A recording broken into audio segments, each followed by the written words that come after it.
The Porteous Mob, by Anonymous.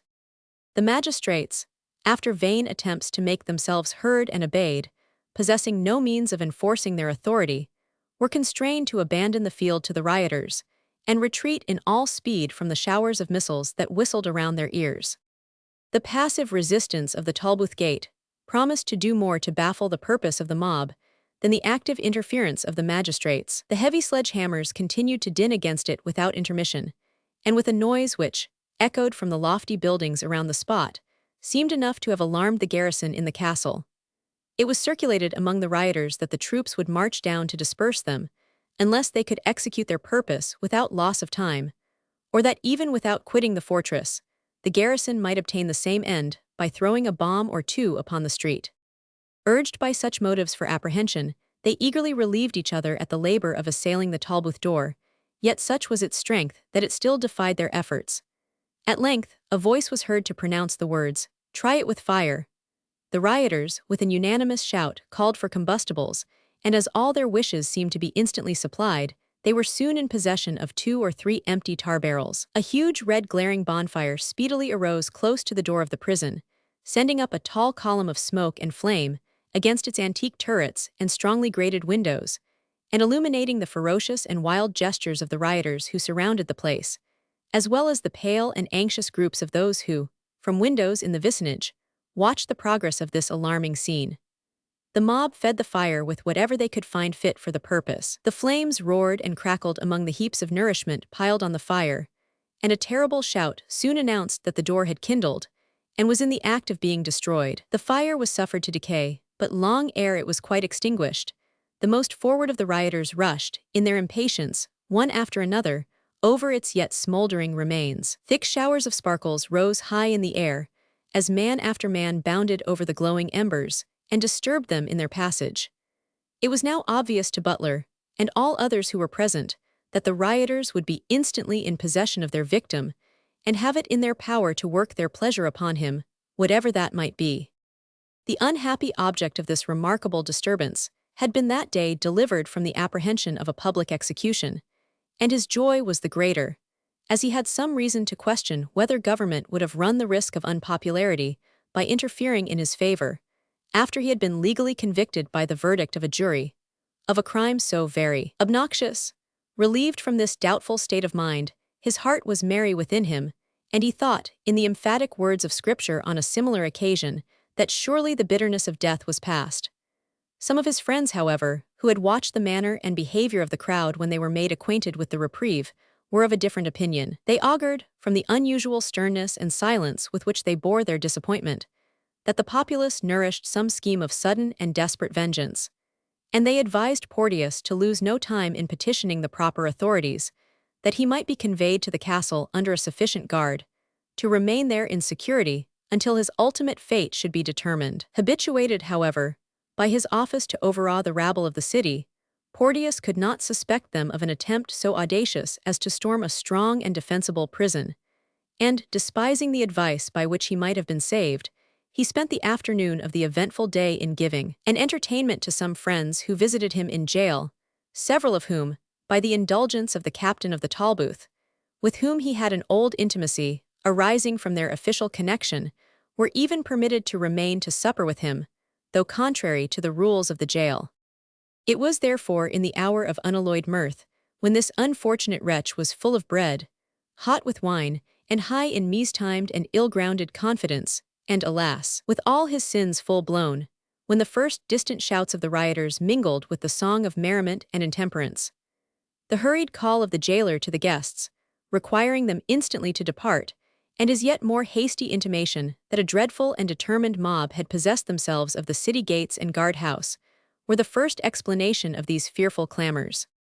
Porteous might, however, have eluded the fury from which the force of authority could not protect him, had he thought of slipping on some disguise and leading the prison along with his guests. It is probable that the jailer might have connived at his escape, or even that, in the hurry of this alarming contingency, he might not have observed it.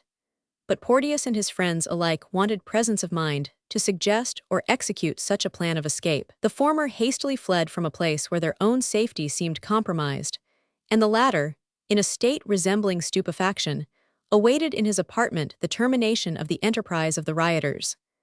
The cessation of the clang of the instruments with which they had at first attempted to force the door gave him momentary relief. The flattering hopes that the military had marched into the city, either from the castle or from the suburbs, and that the rioters were intimidated and dispersing, were soon destroyed by the broad and glaring light of the flames, which, illuminating through the grated window every corner of his apartment, plainly showed that the mob, determined on their fatal purpose, had adopted a means of forcing entrance equally desperate and certain. The sudden glare of light suggested to the stupefied and astonished object of popular hatred the possibility of concealment or escape. To rush to the chimney, to ascend it at the risk of suffocation, were the only means which seemed to have occurred to him, but his progress was speedily stopped by one of those iron gratings, which are, for the sake of security, usually placed across the vents of buildings designed for imprisonment. The bars, however, which impeded his farther progress, served to support him in the situation which he had gained, and he seized them with the tenacious grasp of one who esteemed himself clinging to his last hope of existence. The lurid light which had filled the apartment lowered and died away. The sound of shouts was heard within the walls, and on the narrow and winding stair, which, cased within one of the turrets, gave access to the upper apartments of the prison. The huzzah of the rioters was answered by a shout wild and desperate as their own, the cry, namely, of the imprisoned felons, who, expecting to be liberated in the general confusion, welcomed the mob as their deliverers. By some of these, the apartment of Porteous was pointed out to his enemies. The obstacle of the lock and bolts was soon overcome, and from his hiding place the unfortunate man heard his enemies search every corner of the apartment, with oaths and maledictions, which would but shock the reader if we recorded them, but which served to prove, could it have admitted of doubt, the settled purpose of soul with which they sought his destruction. A place of concealment so obvious to suspicion and scrutiny as that which Porteous had chosen could not long screen him from detection. He was dragged from his lurking place, with a violence which seemed to argue an intention to put him to death on the spot.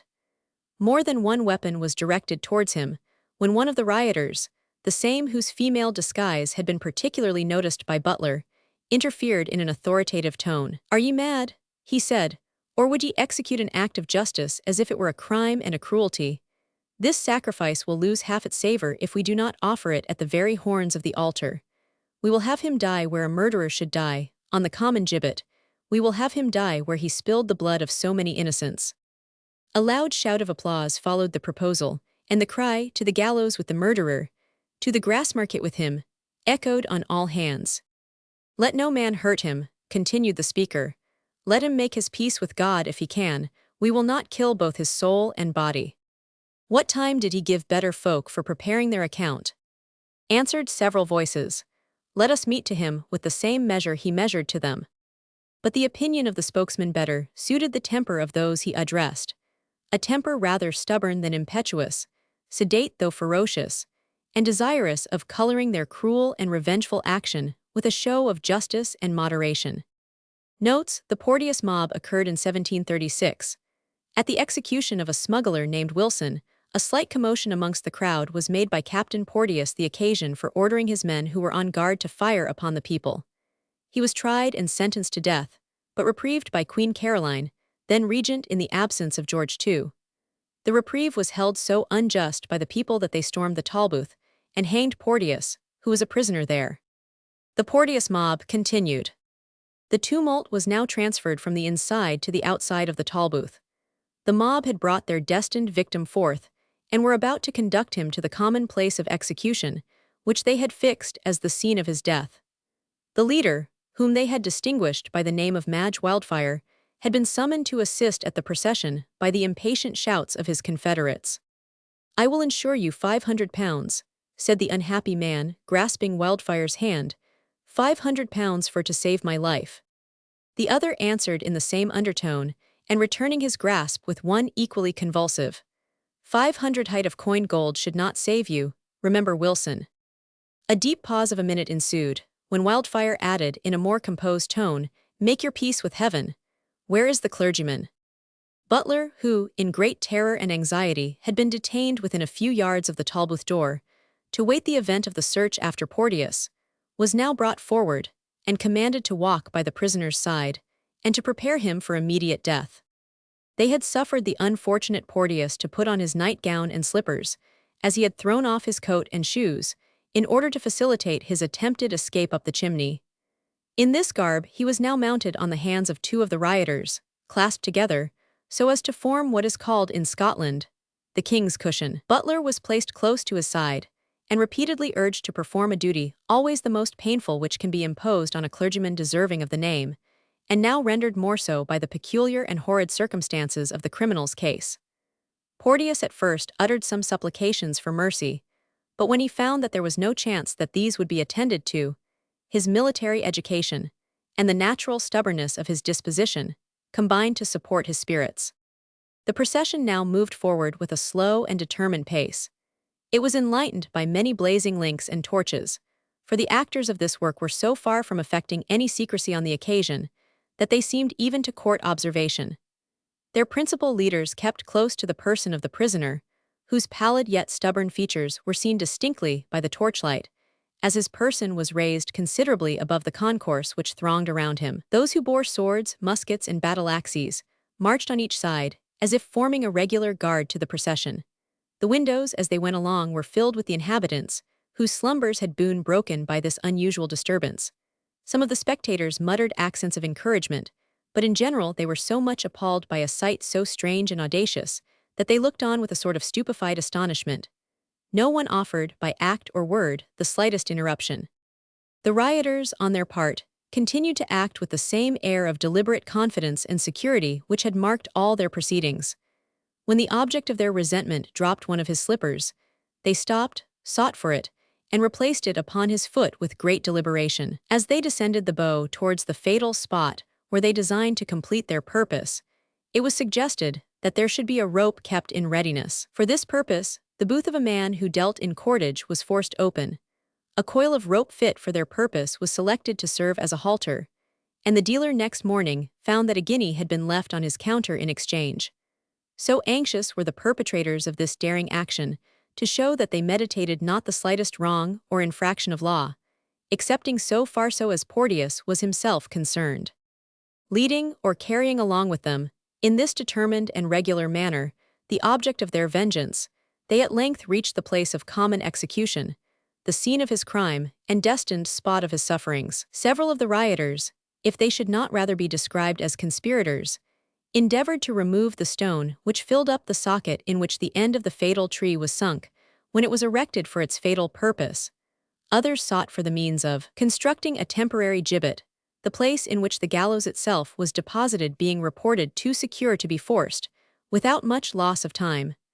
Butler endeavored to avail himself of the delay afforded by these circumstances to turn the people from their desperate design. "For God's sake," he exclaimed, "remember it is the image of your Creator which you are about to deface in the person of this unfortunate man. Wretched as he is, and wicked as he may be, he has a share in every promise of Scripture, and you cannot destroy him in impenitence without blotting his name from the book of life. Do not destroy soul and body. Give time for preparation." "What time had they?" returned a stern voice, "whom he murdered on this very spot? The laws both of God and man call for his death." "But what, my friends," insisted Butler, with a generous disregard to his own safety, "what hath constituted you his judges?" "We are not his judges," replied the same person. "He has been already judged and condemned by lawful authority. We are those whom heaven and our righteous anger have stirred up to execute judgment, when a corrupt government would have protected a murderer." "I am none," said the unfortunate Porteous. "That which you charge upon me fell out in self-defense, in the lawful exercise of my duty." Away with him," was the general cry. "Why do you trifle away time in making a gallows? That Deister's pole is good enough for the homicide."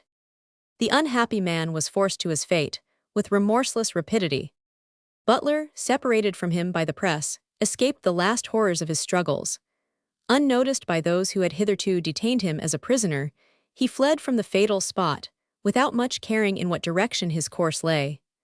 A loud shout proclaimed the stern delight with which the agents of this deed regarded its completion. Butler then, at the opening into the low street called the Cowgate, cast back a terrified glance, and by the red and dusky light of the torches, He could discern a figure wavering and struggling as it hung suspended above the heads of the multitude, and could even observe men striking at it with their lachabraxes and partisans. The sight was of a nature to double his horror, and to add wings to his flight.